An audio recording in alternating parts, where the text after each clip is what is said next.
This is Public Health Reacts. I'm a tobacco prevention expert, and today we are going to react to some of the funniest, craziest memes about vaping, and this is our third review. When vape companies don't say what's in vape, nicotine, lead, propylene glycol, that's how the vape industry works. It's true, it's not FDA regulated. So when we say things need to be FDA regulated, all that means really for us is that there's some sort of regulation about how they advertise their products and how they label the ingredients that's in them. Typically, if you go to the grocery store, you're gonna get a box of crackers, and that box of crackers is gonna say, hey, here is a list of all the ingredients in there. And we do that for the protection of consumers, because consumers have a right to know what they're buying, what's in their food. Maybe they have allergies to that. They need to know what the allergy is or what the possible allergy is. A lot of these things say may contain nuts, wheat, soy, whatever. If you had a really bad allergy, you would want to make sure you would avoid those foods. And so similarly with vaping, it's not FDA regulated, but if it was, we would have a list of ingredients that companies would be forced to put on there to say, hey, it has propylene glycol, it has vegetable glycerin, and it has these chemical flavorings. Then we could test that and be like, oh, they are accurate with that. It indeed does have those things, or maybe not. Maybe it doesn't have those things at all, and they're lying about it. And then we would have some ways to fight back against them to say, hey, you are misrepresenting this. This is not true. Your product says you have X, Y, Z, but really you have A, B, C, or whatever it is. So vape companies really don't, they fight back against the FDA regulation because they don't want to disclose what's in them, because then they would have to make these, quote unquote, better for you and ensure that they are made equally throughout. And honestly, FDA regulation would provide more consumer safety, because then you would have an idea of exactly what's in these vaping devices and what's in the nicotine liquid, and it would be standardized throughout. So that way, from one product to another, it would be the same or similar. Me taking $10,000 out of the bank for my THC vape fine. Oof, 10,000, that's crazy. Whew. In Oregon, THC has been legalized for those over the age of 21, so you can go to a dispensary. But I know in other states it's still very illegal. So I'm guessing this is one of the states where it's illegal, and then you get a fine. Or even in a state that's maybe it's decriminalized, it won't be so bad. I don't know. I'm not familiar with the laws of other states. Vaping competitions. Finally, a sport for non-athletes everywhere. Oh no.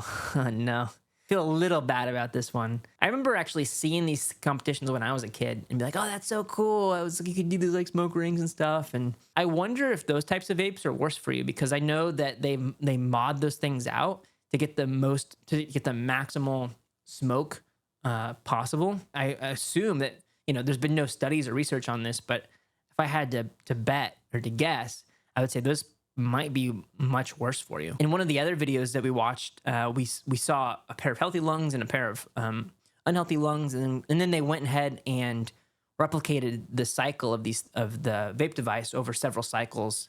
And what they found is that it leaves remnants of the fluid, and that would be in your lungs. So I wonder if you'd even get much more fluid in your lungs because of the amount of smoke that these things are producing. We'd have to do a study to find out. The only vape flavors I smoke, bleach and Windex. Ugh, yikes. I think this is more like a satire of vaping and not good. Stay away from that.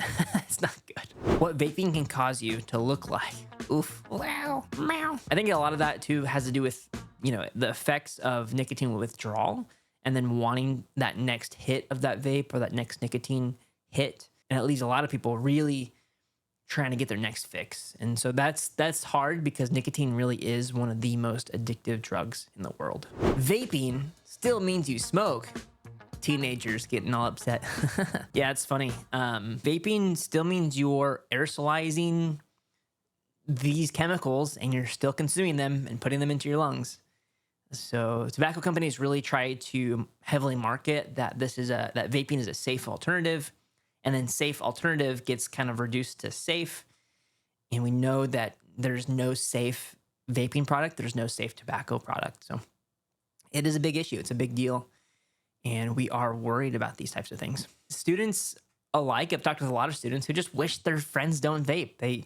they like their friend, they're good friends, and then they get peer pressured into trying this, and you try it a few times, and then students become addicted, and then they just can't not do it. It becomes very, very difficult to not do.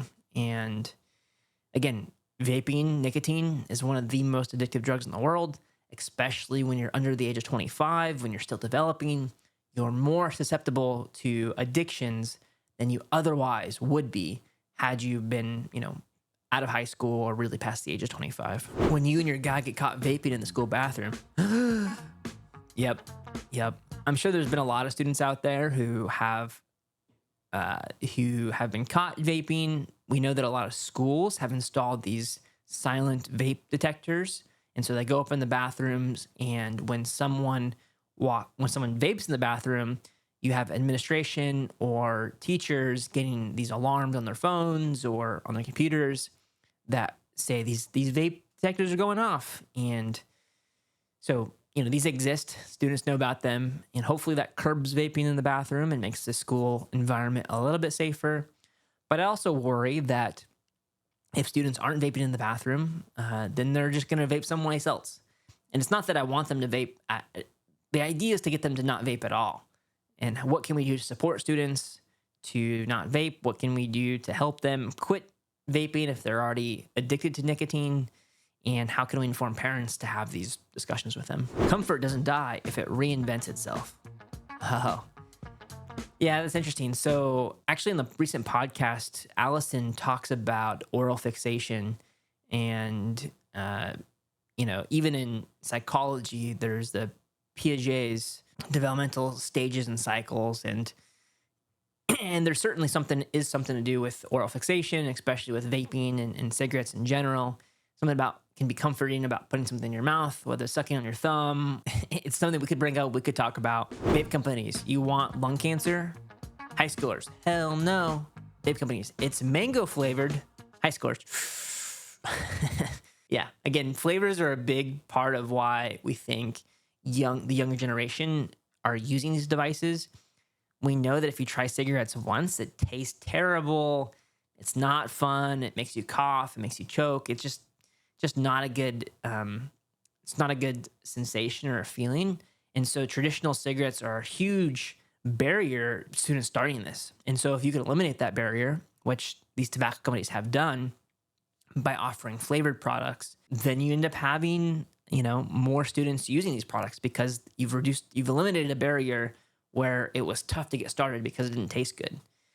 And if it doesn't taste good, people aren't going to use this. But now if it tastes good, if it's flavorful, more students are going to be more likely to try it and continue to use it because it tastes good. And in fact, in Oregon right now, there's a bill that may get passed, which would ban flavors on these tobacco products. So some adults, the counter argument to that is that adults need flavors to quit smoking traditional cigarettes, which I'm always a little bit confused by, because if you are switching from cigarettes to vaping, then why couldn't you just have that regular cigarette flavor? Why would you need mango flavor if you're an adult trying to quit, right? I mean, it doesn't make a ton of sense. I know that the companies out there say, well, flavors make it easier for adults to quit. From the data that I've seen, it makes it easier for students to try these things and more of them. The amount of people who quit vaping or quit smoking to then vape is not very much compared to the number of students who have never used a nicotine product and then are now vaping. So it's a big deal. If these things really actually worked, if they actually work to help adults quit smoking, and here's the big caveat too. These companies love to quote, it helps you quit smoking. But what they leave out is it doesn't help you quit nicotine. It just helps you transition your habit from cigarettes to vaping, and then they become lifelong vapors. That to me does feel a little bit predatory when you're saying, hey, just switch to my product. Maybe it's better for you. That's not a good way to do it, right? Whereas a much more authentic person or a much more maybe altruistic business owner might be like, hey, how can we get you from cigarette smoking to not using nicotine at all? And maybe there's some sort of transition to vaping, but we're going to taper you off and you're not going to have a choice. We're going to give you less and less and less nicotine. We're going to give you patches. We're going to have you talk with your doctor to get medication to help you quit. I mean, that would be the way to go, right? Those are the proven methods to help you quit. Why don't tobacco companies and shops and smoke shops and stuff just say, hey, well, actually, we're not going to sell these products. We're just going to sell you a way to quit. If you want to quit cigarette smoking, come to us. You can pay us money, and we will help you get off all nicotine products for good. I mean, that would be the best way, right? We're going to put a ban on all vape products, tobacco companies. Yeah, it's tough. I mean, there's a big argument where should we ban these products that cause harm for our bodies individually if you use them, but they also cost taxpayers money if you eventually, especially for cigarettes, because we have a lot of data on them. They can say, if you smoke 30, 40 years, you're going to get COPD, emphysema, lung cancer, oral cancers, all kinds of these, heart disease. Vaping in the long term will also cause a lot of similar issues, just different. And then who's going to pay for that? Is that you, who's a consumer, who said, I'm going to do this to my body?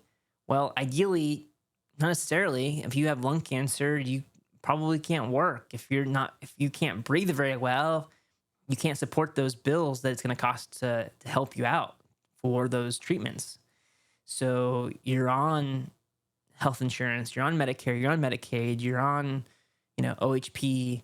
And so it's other taxpayers who are footing the bill for those people who use these products. So it's affecting other people, not just individuals. And then you have the other element of, well, now we have all this toxic waste. We have, these disposable vapes that are toxic. We have these lithium batteries that are hard to dispose of, hard to take apart, hard to recycle properly from all of this e-waste that we've created. And who's going to pay for that? Who's going to help clean up the environment? I mean, are we going to keep shipping it off in the ocean? Are we going to put it into the landfills? Is it the companies who sold these products that are responsible for what happens to the endpoint of them? Is it the users who use them is responsible for disposing them properly? And if they're not disposed of properly, then who enforces that? How do we know that person, So it's these big issues that a lot of people like to point right out. Hey, it's my right to smoke. It's my right to vape. If you're 21 and older, it's like, I can do what I want. I can make my own choices. Totally support that. Support everyone having their own individual autonomy, their own rights to choose what they want to do. But in public health, we think about this bigger picture, which is how it affects all these other people around us. And how do we solve those problems? And you can see how that could be a complicated argument, how a lot of people on different sides might feel differently. Tobacco companies want to continue selling these products. They want to make money from them. People who are addicted to nicotine, who use these products, want to keep using them. Some people who smoke cigarettes may want to try to use them to quit, so they want them available. So there's people who want these products, and there's people who don't want these products. There's students out there who don't want to go to the bathrooms and have people vaping around them. They don't want to be exposed to these. Parents don't want their kids exposed to these products. When we ask adults, do they want to quit vaping or smoking? More than something like 60, 70, 80% of them say yes, they want to quit. They don't want to be stuck in this nicotine addiction. So you have a majority of people who want to quit. You have a lot of people who think who understand the harms. We know this stuff is bad for us. Again, how do we solve this problem? These are the big issues that we should talk about. If you like that episode and want to see more memes, check out our playlist here, memes about vaping. And if you want to see other React content, you can see our videos here. This one's about vaping and TikToks. Bye.